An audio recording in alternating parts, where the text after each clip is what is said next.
Olá pessoal, sejam mais uma vez muito bem-vindos ao canal Carros do Holandês e hoje nós estamos aqui com esse belo Citroën DS5 2016, ele já é o modelo facelift, motor 1.6 THP Turbo, aquele motor que tem parceria aí com a BMW, câmbio automático de 6 velocidades, aí sim, então é um grande diferencial dele.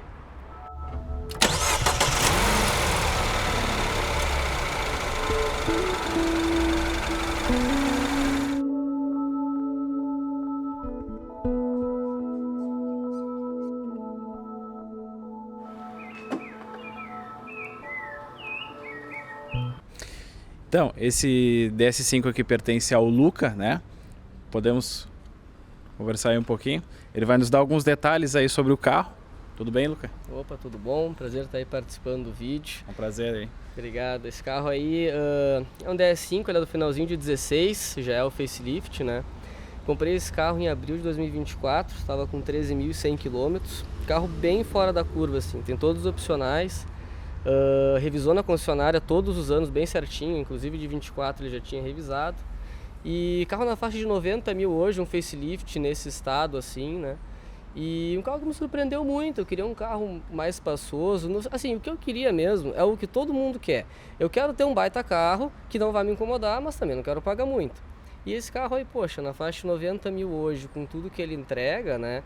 Com essa procedência que ele tinha, pra mim foi um baita negócio. E esses carros eles costumam ser muito fora da curva também pelo custo e opcionais que ele tem, né? Eu vi aqui uma coisa que eu gosto bastante, questão do teto solar duplo aí, né? Isso. Ele tem o teto panorâmico, são 4 painéis de vidros fixos, né? São 2 na frente, um para o banco de trás e um em cima do porta-mala. Ele tem 3 cortinas elétricas, né? Os 2 vidros do banco da frente e o do banco de trás tem cortina elétrica e a tampa de vidro do porta-mala não tem, fica direto. Isso era opcional do carro. A boa parte deles que vieram para o Brasil vieram bem completos, né? Mas assim, o teto vai encontrar em bastantes. Esse aqui tem o pacote opcional com som com subwoofer no porta-mala, head-up display, os 2 bancos são elétricos com aquecimento, do motorista tem massagem e memória, o freio de estacionamento é elétrico. Ele não tem aquelas coisas de tipo sensor de ponto cego, frenagem automática por causa do ano, né? Mas o que ele tem de equipamentos meio de conforto, né? Ele vem bastante. O farol é direcional, tu gira o volante, ele aponta junto. Então, entregou assim muito mais do que eu esperava. Ele me surpreendeu quando eu fui olhar, né? Legal, legal. E nesse meio tempo tu teve algum problema de mecânica? O que tu fez de revisão? Chegou a ter algum gasto assim com ele? Então, que nem eu falei, eu peguei esse carro em abril e ele tinha revisado um mês antes na concessionária. Então eu peguei esse carro assim, 50 km depois dele ser revisado. E pela quilometragem, tudo pela procedência, eu não tive nada para fazer de momento. Eu rodei 3.000 km com ele desde então, né? Os pneus são os originais de fábrica, dá para notar que eles começam a ter algum ressecamento, mas ele tem bastante borracha, o Michelin tem uma boa qualidade, né? O freio às vezes dá uma pitada, né? Pela idade das pastilhas, eu estava pensando em já trocar. Aí é aquela coisa, né? Isso é uma coisa que eu me informei, né? Para comprar um jogo que não vai mais me apitar o freio, né? Que tem desde R$300 até R$1.000 a pastilha. Daí os especialistas no carro, que eu levei aqui em Porto Alegre, mecânica especializada no carro, né? Me recomendou, olha, tu quer realmente um negócio legal, importa da marca X, vai sair quase R$1.000, mas assim, te garanto que vai ser um negócio legal. Tem alternativas nacionais na faixa dos R$300, R$400, e foi a única coisa que eu orcei mais de manutenção, porque de resto eu levei para dar geral, caixa de câmbio, motor, tudo muito redondo, né? Os crônicos do THP são bem conhecidos, esse é o gasolina, né, porque vem importado, que é ali o tensor da correia, tampa de válvulas, cada um desses aí, menos de R$2.000 tu resolve, com mão de obra já bem tranquilo. E a bomba de alta, que é uma continha às vezes um pouco mais cara. Nesses gasolina, que não é o flex, o pessoal tem gasto aí perto de 4.000 numa nova para trocar. Como essa aí ainda é original de fábrica, nunca foi mexida, existe até a possibilidade de tu remanufaturar. Tem gente que remanufatura uma vez ou duas, né, quando ela é nova. Eu não sei bem como é que fica o resultado, mas eu também não cheguei a orçar isso porque tudo funciona redondo. Não foi necessário fazer esse tipo de reparo nesse período, né?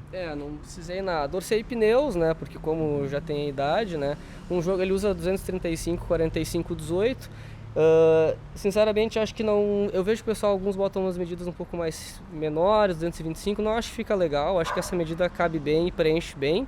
porque se tu bota um pouco maior já nem vai caber, mas um joguinho desses de Michelin, que nem ele veio de fábrica, com 4 pneus, menos de uns 4 mil e pouco também não bota, esse é um pouquinho caro. É um investimento realmente mais alto, né? E tu me falou também da questão da estabilidade dele, tu achou ele um carro bem estável, apesar dele ser aí um pouquinho mais alto, esperava que não fosse tão bom assim, né? Eu pego como parâmetro experiências, eu tive muita experiência com o Sandero RS, com o Focus 2017, com o Mercedes W204, então assim, no meu parâmetro, o que eu esperava quando fosse olhar esse carro? Ele é um carro de quase 1.500 kg, é um carro meio grandão, e quando tu senta para dirigir, ele tem um volante grandinho, pesadinho, eu esperava que ele fosse um carro numa pegada bem similar à Mercedes, né? Mais macio, não tão conectado, mas não, ele tem uma pegada bem carro europeu, feito para guiar. Tu tem esse pezinho no volante que é direto, o carro responde, tem estabilidade, o comportamento dele pelo peso e pelo tamanho, quanto ele faz de curva, quanto ele te responde dinamicamente, me surpreendeu bastante. É mais ou menos que nem a pegada que tem na BMW, que são carros que não são duros, eles são confortáveis, mas tu sente aquela firmeza do asfalto. É mais ou menos nessa pegada. Legal. Obrigado, Luca, aí pelas informações. No geral é o que a gente estava buscando aí. A gente vai mostrar um pouquinho dele por fora e alguns detalhes técnicos aí a mais por dentro. Então aqui dentro do carro, a chave dele é bem parecida com outros da linha PSA, só tem os desenhos aqui do DS para ligar presencial. Dá para tu ter um espaço aqui para tu colocar a chave se tu quiser, mas eu sempre deixo no bolso. O que o facelift muda de relevante aqui dentro? Ele tem a multimídia já atualizada com CarPlay e Touch. Nos pré-facelift, né, esse espacinho aqui no meio do console tem alguns botões para você controlar a multimídia. No facelift você não precisa disso porque ela já tem o toque na tela. Aqui no console vocês notam que ele tem esse padrão de botões aqui dos vidros e dos freios de estacionamento que copia aqui em cima, que são os botões das cortinas elétricas, dos tetos e aqui do head-up display. Que os botões de iluminação, essas luzes dele são todas clarinhas, até uma coisa, ele não tem uma iluminação muito forte de noite, quando você destranca o carro, a iluminação interna dele é meio fraquinha por conta dessas luzes assim, é como veio de fábrica mesmo. Aqui também os botões, quando eu fui olhar o carro a primeira vez, uma coisa que me chamou a atenção, tu não aperta nas letras, tu aperta sempre nesses cromadinhos, todos os botões aqui tu aperta nos cromadinhos, de ar-condicionado, tudo. Ele tem o Dual Zone, com as temperaturas individuais dentro da rodelinha. Aqui mostra a velocidade do ar-condicionado e aqui o volume do som. O legal é que todos esses, eles são bem caprichosos. Tu vê que aqui tem toda uma padronagem no botão, uma padronagem no acabamento. E assim, tudo muito sólido, tudo bem construído, tudo com soft touch, é pouco plástico, né? O painel dele aqui também, ele é todo soft touch, aqui em cima couro. O painel dele aqui também não é algo tão elaborado, ele tem uma telinha aqui com computador de bordo, é bem completo. Ali você vê que aquele padrão Citroën e Peugeot que mostra as velocidades 50, 70, 90 e não 60, 40, 100 que nem a gente está acostumado. E ali na esquerda mostra RPM, é tudo digital, é uma grafia bem interessante. Outra coisa interessante de comentar é que o câmbio dele, quando você dá a reduzida, quando você acelera para o câmbio reduzir forte, ele meio que dá um punta-taco automático, ele joga o giro e depois engata, um comportamento um pouco mais esportivo. Aqui na lateral do banco a gente tem todos os comandos que eu comentei antes, aquecimento em 3 níveis, passageiro também tem, a memória é exclusiva do motorista, esse aqui são os ajustes lombares e aqui a massagem, isso também é exclusivo do motorista. E os comandos elétricos também, que nem o passageiro tem. Aqui do lado, que geralmente os carros mais modernos têm aqueles comandos de assistência de direção que ele não tem. Ele tem só o do controle aqui de tração e estabilidade, sensor de estacionamento, o retrovisor. Ele rebate o retrovisor na chave, apesar de ter aqui o botão, ele abre e fecha o retrovisor quando tranca e destranca o carro. E por fim aqui, tanque de combustível e porta-malas. O volante dele, que nem eu comentei antes, ele é meio grandinho, ele tem uma pegada mais pesada, um couro bem bom de pegar, que nem carro premium mesmo. Aqui tem os comandos para multimídia e aqui do outro lado são os comandos do piloto automático. Ele tem aqui atrás as aletas do sensor de farol de um lado e do sensor de chuva do outro. Ele não tem só as borboletas para trocar a marcha, né? É uma coisa que vários carros na época tinham. Ele tem só a opção de trocas manuais aqui no câmbio, né? Além de ter modo esporte e modo para neve. E que nem eu tinha comentado, comandos do head-up display e aqui o comando das cortinas elétricas do teto. Aqui tem porta-óculos que o passageiro também tem, eles foram bem criativos. E apesar disso aqui parecer um botãozinho, aqui também parecer um porta-treco, não, é só isso aqui na frente. Isso aqui eu também já apertei algumas vezes pensando que era alguma coisa, mas é fixo. Então aqui o banco está na posição que eu costumo usar para dirigir, eu tenho 1,78, né? Ele tem um espaço atrás muito bom, eu tinha olhado alguns carros, até peruas, mais ou menos da mesma faixa de preço, que não tinham um espaço tão bom atrás quanto ele. Ele tem essa redinha aqui para botar objetos dos dois bancos. Aqui no meio ele tem essa de ar-condicionado e o comando dos vidros. Tu vê que tanto na frente quanto atrás, todos os comandos de vidros elétricos dele são centralizados aqui no meio. Aqui atrás o teto é um painel inteiriço, não é que nem na frente que é dividido em dois, e isso é o que eu falei antes de a iluminação atrás não ser tão boa. Ele tem as iluminações aqui nas extremidades. É bem bonito, é muito legal, mas acaba não sendo muito efetivo para iluminar mesmo o interior de noite, porque não tem iluminação central. Esse banco aqui dele, com essa padronagem que imita uma pulseira de relógio, o pessoal fala, né? Isso também é uma coisa que é da versão top de linha. Se tu for pegar as versões de entrada nele, a padronagem do banco vai ser diferente. Então aqui para abrir o porta-mala ele tem um botãozinho aqui de borracha, tu aperta e ele solta. Nos DS5 pré-facelift vem escrito Citroën aqui, nos facelift já não vem mais. O porta-mala dele também é bem espaçoso, para vocês terem uma ideia, eu fui viajar uma vez com ele, eu enchi o porta-mala aqui até a tampa com o que eu tinha lotado o porta-mala de uma C180 2013. Então mesmo ele tendo esse subwoofer, que é um opcional dessa versão, né, que era um pacote que vinha com esse som premium, o porta-mala dele é muito espaçoso, e se tu tirar o tampão tu consegue rebater os vidros. Ele é como se fosse um hatch grande, é quase uma perua, né? Eu não digo que ele é uma perua porque ele tem o degrau aqui, então não tem o assoalho liso, mas ele é quase como se fosse porque ele é um carro compridinho, né?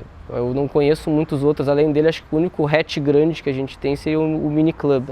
Para fechar, aqui que nem eu comentei, ele tem o painel de vidro, que não tem redinha para fechar, ele vai ficar sempre exposto. E para fechar, tu não precisa bater. Você só baixa o porta-mala aqui e ele fecha direitinho. Então aqui o motor dele, como ele era importado, ele usa a versão do THP que é a gasolina, não é flex. 1.6 turbo com 165 cavalos, tem 24,5 kg de torque. Eu tive um Virtus GTS com 1.4 turbo da Volkswagen e ele tem um comportamento até bem diferente. Eu lembro que no 1.4 turbo da Volkswagen o turbo enchia bem cedo, te dava aquele torque, aquela potência bem cedo, mas murchava em seguida.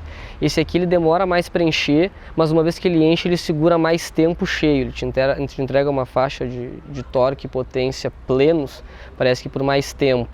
Vocês notam que o motor ele é bem para dentro do carro, o painel na verdade do carro acaba invadindo bastante a cabine, ele tem bastante espaço aqui na frente, né? E isso é uma característica do DS5 exclusivamente, tem essa frente maior. Se vocês forem olhar em outros carros com o THP, vocês vão ver que ele não tem essa distância tão grande entre o motor e o para-choque. Então, eu não sou muito de medir o consumo do carro, né? Como é que eu faço com esse carro, como é que eu sempre faço com todos os meus carros? Eu abasteço ele sempre no domingo. Nesse carro aqui, eu rodo pouco mais de 200 km por semana, eu pego pouco trânsito na ida para o trabalho de manhã, mas na volta eu pego um trânsito bem intenso. Então eu abasteço esse carro mais ou menos, quando eu vou abastecer todo domingo, né? Ele está mais ou menos com 45% do tanque. Né? O que eu já tive de experiência de consumo com ele na estrada, né, foi de ver no instantâneo. No instantâneo a 90 ele marcava perto de 17 km por litro e no instantâneo a 100 ele ficava 15,5, 16. Mas eu nunca medi médias efetivas. O meu parâmetro é todo domingo eu completo o tanque com, sei lá, 30 e poucos litros. Então, Luca, falando um pouquinho mais do carro aí, tu gostou? Tu recomenda ele? Cara, eu recomendo, mas é o que eu falo, não é um carro para qualquer um, né? Como a maioria dos importados usados, eu acredito que a pessoa que está procurando, que tem interesse em ter um, tem que estar preparada para o que é. Mecanicamente não tem mistérios, mecânica é THP, suspensão e freios ele compartilha com outros modelos da marca que venderam aqui, então a pessoa não vai ter dificuldades. É aquela coisa, a única dificuldade do importado usado, tanto para esse carro quanto para o outro, são peças estéticas de acabamento, que é tudo a mesma coisa, é específico do carro e da pessoa tem que ir um pouco mais a fundo para achar. Mas mecanicamente é um carro tranquilo, o custo de seguro não é um custo tão caro. Para ter uma ideia, eu estou trocando ele numa C180 2013 e o seguro dela é mais caro, mais de 20% mais caro que desse carro. Então assim, a pessoa sabendo, tendo expectativa bem alinhada do que é o carro e principalmente comprando uma unidade boa, é um carro difícil de achar bom. E assim, se você não comprar um bom, é custoso e eu não boto muita fé que você vai conseguir deixar ele bom mesmo. É um carro que você já tem que comprar um bem legal. Mas assim, comprando um legal, que nem esse aqui, a pessoa com certeza vai ser muito feliz. É como a gente sempre fala, né? Carro é manutenção. Então tá, Luca, muito obrigado pelo teu tempo aí, apresentar esse belo carro aí para nós. Com certeza quem está procurando um carro desse teve diversas informações muito interessantes. Eu conheci o Luca na página Carros em Porto Alegre, né? Ele posta aí diversos carros exclusivos que tem aqui na nossa capital. E vou deixar o Instagram dele e também as nossas redes sociais aqui do Carros do Holandês. Muito obrigado por assistir.